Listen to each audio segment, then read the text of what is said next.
안녕하세요. 카노트입니다.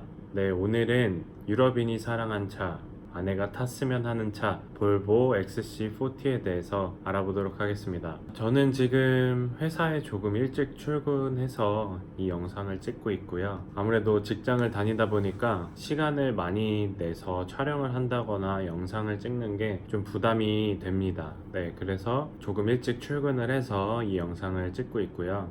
우선 여러분도 잘 아시겠지만 볼보는 스웨덴 브랜드고 중국의 지리 자동차가 인수 합병하면서 막대한 자본금을 가지고 지금 많은 신모델들을 출시를 하고 있죠. XC40도 그런 모델 중에 하나고요. 2017년 11월에 이제 처음 공개가 됐고요. 2018년에 그 유럽의 올해의 차 수상을 하게 되는데요. 정말 쟁쟁한 브랜드를 제치고 이 볼보 XC40 모델이 유럽의 올해의 차 상을 수상을 하게 되었습니다.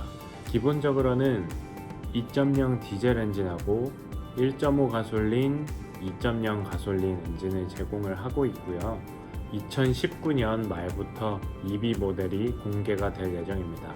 쇼룸에서는 2020년부터 만나볼 수 있을 것 같고요.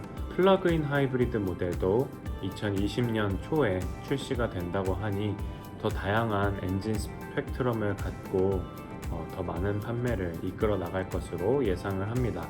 볼보의 고성능 브랜드인 폴스타를 통해 이미 플러그인 하이브리드와 전기차에 대한 기술을 이미 확보하고 있는 것을 보여줬기 때문에 볼보가 기술을 XC40 그리고 다른 모델들에 접목을 했을 때 어떤 퍼포먼스가 나올지 굉장히 기대가 됩니다. 제가 이 차를 아내에게 추천하고 싶은 이유는 첫 번째로는 안전성 때문입니다. 여러분, 볼보 하면 가장 먼저 떠오르는 단어가 어떤 게 있으신가요? 저는 안전인데요. 여태까지 자동차 안전기술 개발에서 가장 큰 기여를 하고 있다고 해도 과언이 아닐 정도로 볼보는 우리 실생활에 많이 쓰이는 안전기술들을 개발을 해왔습니다. 예를 들면 지금 모든 자동차에 들어있는 안전벨트가 그 하나고요. 두 번째로는 차선을 바꿀 때 뒤에서 차가 다가오면 경고를 해주는 그 블라인드 스팟 디텍션 시스템 같은 것도 볼보에서 처음 고안을 했다고 해요. 이런 것들을 보면 얼마나 사람의 안전을 생각하는 기업인지 브랜드인지 알 수 있는 것 같습니다. 네, 그래서 그런지 유럽에서 시행하는 그 안전성 테스트를 거의 최고점으로 통과를 했고요. 뭐 충돌 테스트의 기법이 여러 가지가 있는데 뭐 전면 충돌, 뭐 비껴 맞는 충돌, 옆에서 차가 부딪혔을 때 상황과 기둥에 부딪혔을 때 그런 안전성들을 테스트를 하고 운전자뿐만 아니라 뒤쪽에 있는 카시트 피해 정도가 어느 정도가 되는지 측정하는 그런 테스트가 있는데요. 되게 높은 점수로 다른 차들에 비해서 굉장히 높은 점수로 통과를 했고요. 그만큼 차가 안전하다는 거겠죠. 그 모카의 김한용 기자님 그 XC90 리뷰를 보다가 볼보 차는 이 사이드 앞쪽 전면부를 부딪히게 되면 보통 차는 이 차체가 밀려 들어오면서 운전자를 더 다치게 할 수 있는데 볼보는 그걸 튕겨내는 기술이 있다고 해요. 그래서 사이드를 부딪힐 경우에 차를 튕겨내고 앞바퀴를 부러뜨리면서 운전자에게 최대한 그 피해가 덜 가도록 그렇게 설계가 되어 있다고 합니다. 네, 볼보 참 대단한 것 같고요. 특히 볼보의 비전을 보면 굉장히 신기합니다. 2020년까지 볼보의 차를 타는 사람들이 한 명도 다치거나 죽지 않는 그런 자동차를 만들겠다, 그런 비전을 가지고 거의 10년 동안 그렇게 해왔고요. 이제 내년이면 2020년인데 과연 그 볼보가 그 비전을 지켜낼 수 있을지 기대가 많이 됩니다. 두 번째 이유는 실용성 때문인데요. 많은 리뷰들을 살펴봐도 같은 동급 사양인 레인지로버 이보크 모델보다 짐이 더 많이 들어간다고 합니다. 사실 물리적인 트렁크의 사이즈는 이보크가 XC40보다 조금 더 큰데 XC40가 짐을 더 잘 실을 수 있도록 공간을 구분을 많이 해놨다고 해요. 예를 들면 뭐 스페어 타이어를 옵션으로 추가하지 않으면 그 안에 수납 공간까지도 추가적으로 활용할 수 있는 부분이 많이 있고요. 영국의 어떤 자동차 잡지에서 테스트를 했는데요. 똑같은 크기의 여행용 캐리어를 몇 개까지 넣나 그걸 테스트를 했습니다. 이보크는 5개가 들어갔고요. XC40는 6개가 들어갔다고 합니다. 물리적인 크기는 조금 더 작지만 조금 더 짐이 들어가기 쉽게 편하게 만들어진 디자인이 아닐까 싶습니다. 뭐 안에가 짐을 많이 싣거나 할 일은 없지만 가끔 장을 보거나 할 때 이 트렁크가 굉장히 유용할 것 같은데요. 트렁크에 또 옵션으로 추가를 하시면 핸즈프리 기능이 있어요. 보통 요새 이제 좀 많이 접목되고 있는 기술 중에 하나인데, 보통은 이제 키를 누르고 있거나 아니면 차 트렁크에 이 버튼을 누르면 자동으로 열리는 기능들은 많이 접목이 되어 있잖아요. 이 볼보 모델 같은 경우는 그 트렁크 밑쪽에 발을 이렇게 센서에다가 살짝 넣기만 하면 트렁크가 열리는 그런 기능을 가지고 있습니다. 요새 독일 자동차나 일본 자동차에도 많이 적용되고 있는 기술이라고 합니다. 굉장히 실용적인 것 같아요. 짐이 양손 가득 있을 때 발만 살짝 이렇게 넣으면 트렁크가 열린다는 발상이 정말 이 사용자가 편하게 쓸 수 있도록 디자인을 한 게 아닌가 그런 생각이 듭니다. 연비가 아주 좋다고 할 수는 없지만 동급 사양 이보크 모델과 비교했을 경우에는 연비가 조금 더 좋은 편이고요. 아무래도 2.0 엔진이 작은 엔진은 아니다 보니까 연비가 40마일/갤런 정도 나오는 것 같습니다. 하지만 전기차와 플러그인 하이브리드 모델이 출시가 되면 연비에 대한 걱정은 없을 것 같습니다. 세 번째 이유는 디자인이 우아하기 때문인데요. 외형을 보시면 볼보 특유의 세련되고 절제된 미가 조금 있는 것 같아요. 대놓고 화려하지 않고 선이 뭔가 이렇게 요동치는 선이 아니라 정말 이렇게 직선을 많이 사용한 것 같고요. 이제 라디에이터 그릴을 보시면 아시겠지만 이렇게 네모난 모양 안에 이렇게 대각선으로 볼보 마크가 들어가 있는 것이 저는 굉장히 럭셔리하다고 느껴집니다. 외형을 보면 차가 튼튼하겠다 싶을 느낌으로 우람하고 강찬 그런 모습을 보실 수 있습니다. 제가 길에서 XC40을 많이 봤는데 생각보다 지나다니면서 봤을 때는 크기가 작아 보였거든요. 근데 재원을 공부를 하다 보니 휠베이스도 꽤 긴 편이어서 이게 절대 작은 사이즈가 아니고요. 패밀리 SUV로 손색이 없을 정도의 사이즈니 아이가 있으신 가족분들도 고려를 하실 수 있지 않을까 생각이 됩니다. 내부 인테리어 중에 가장 눈에 들어오는 거는 아무래도 라바 카펫인데요. 약간 주황색과 빨간색 그 중간 경계에 있는 색깔을 사용해서 인테리어 디자인에 컬러풀한 그런 느낌을 더 주었고요.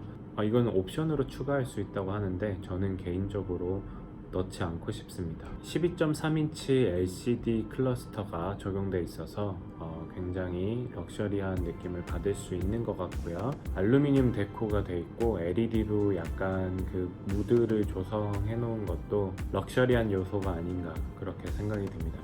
볼보 하면 이렇게 세로 포트레이트 형태의 약간 아이패드 같은 인포테인먼트 시스템을 가지고 있어요.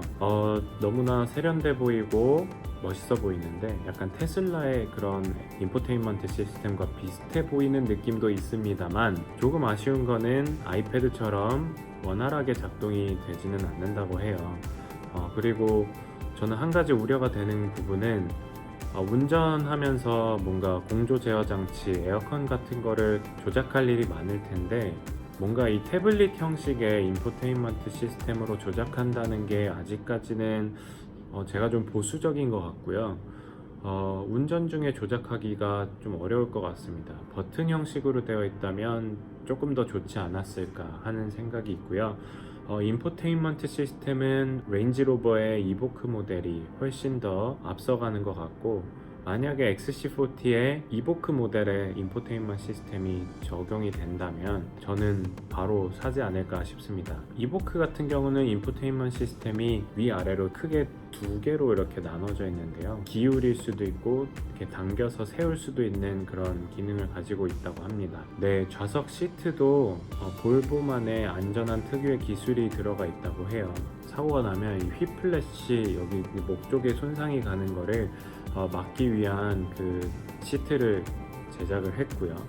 사고가 나도 이 사람의 경추, 목 부분을 보호할 수 있다고 합니다. 네, 시트는 나파레더로 제작이 되어 있고요. 하얀색 그 스티치 라인이 되게 섬세하게 박혀 있어서 럭셔리함을 더해주는 요소가 아닐까 싶습니다. 한번 그 볼보 홈페이지에 사람들 리뷰를 한번 볼까요? 볼보 홈페이지가 되게 잘 되어 있는 게 그 실제 차 소유주들의 그 리뷰를 모아놨어요. 제가 한번 읽어볼게요. 몇 가지만. 일단 그 편안함을 느끼는 건 94%가 만족을 하고, 이제 만들어진 완성도나 퀄리티 94% 소비자가 만족을 하고 있고요. 퍼포먼스는 89%, 그 다음에 fun to drive, 운전하기 되게 재밌고 좀 역동적인 그런 거는 90%, 실용성은 92%. 여기서 좀 많이 떨어지는 게 연비가 좀 떨어집니다. 그 다음에 스펙에 대한 만족은 90%고요. 그 앉았을 때 굉장히 편안하고 오래 운전해도 힘들지 않다. 오래 운전해도 괜찮다고 하네요. 그리고 5명의 어른이 타도 괜찮은 정도의 편안함을 주고 있고 짐도 많이 실린다고 합니다. 그 다음에 여기서 하나 나오는 게 이제 내비게이션이나 인터페이스 쪽에 좀 에러가 있는 것 같다, 그런 리뷰고요. 트렁크가 넓어서 좋다. V40보다 이 연비의 이렇게 화면에 뜨는 게 정확하지 않은 느낌이 있다고 하네요. 네, 연비가 좋지 않다, 연비가 좋지 않다, 편안하다, 연비가 좋지 않다. 네, 좌석이 굉장히 편안하다. 인체공학적인 설계를 가지고 있어서 좋고요. 되게 재밌네요. 리뷰들을 이렇게 직접 볼 수 있으니까. 네, 테크놀로지에 대한 그 신뢰성이 있고요. 되게 튼튼하다 장점을 얘기해 주시고 있고, 위성 내비게이션이 뭐 제일 좋은 건 아닌 것 같다. 드라이빙 포지션이 좋다. 그 조작 시스템들을 익히는데 좀 시간이 걸린다. 제가 얘기했던 거를 정확하게 얘기해 주고 계시네요. 이렇게 물리적으로 이렇게 조작할 수 있는 버튼 형식이 있으면 좋겠다 라고 하시고요. 네, 그 인포테인먼트가 익숙해지는데 좀 시간이 걸린다는 이야기가 있습니다. 네, 운전할 때 시야가 좋다고 하고요. 많은 안전 기술에 대한 그런 이야기들이 있고요. 그 연료 탱크가 작다라는 의견이 있고요. 네, fuel consumption이 좋지 않다라는 이야기가 많네요. 뭐 마감 퀄리티나 이런 거는 굉장히 좋다라는 이야기가 많고, 연비 문제가 가장 큰 것 같습니다. 네, 근데 2.0 사이즈 이상의 엔진들은 어쩔 수가 없는 것 같아요. 아무리 연비를 좋게 만들려고 해도 일단 엔진 자체가 작은 사이즈는 아니기 때문에. 네, 리뷰들을 살펴봤는데 전반적으로는 앉았을 때, 운전할 때 굉장히 편안하다, 실내 공간이 넓다, 트렁크 사이즈가 실용적이다 라는 의견이 많았고요. 단점으로는 연비가 가장 많았고, 그 다음이 좀 불편한 인포테인먼트 시스템을 얘기를 많이 하고 있습니다. 그런 것들이 좀 개선이 된다면 정말 와이프에게 선물하고 싶은 그런 차가 아닐까 싶습니다. 이게 아직 부분 변경은 되지 않고 트림이나 색깔만 더 추가가 돼서 나왔는데요. 다음에 부분 변경이나 아니면 풀 체인지로 나왔을 경우에 이런 점들이 개선이 되어서 나오면 어떨까 싶습니다. 네, 부족하지만 시청해 주셔서 감사하고요. 지금까지 카노트의 네이비였습니다. 감사합니다.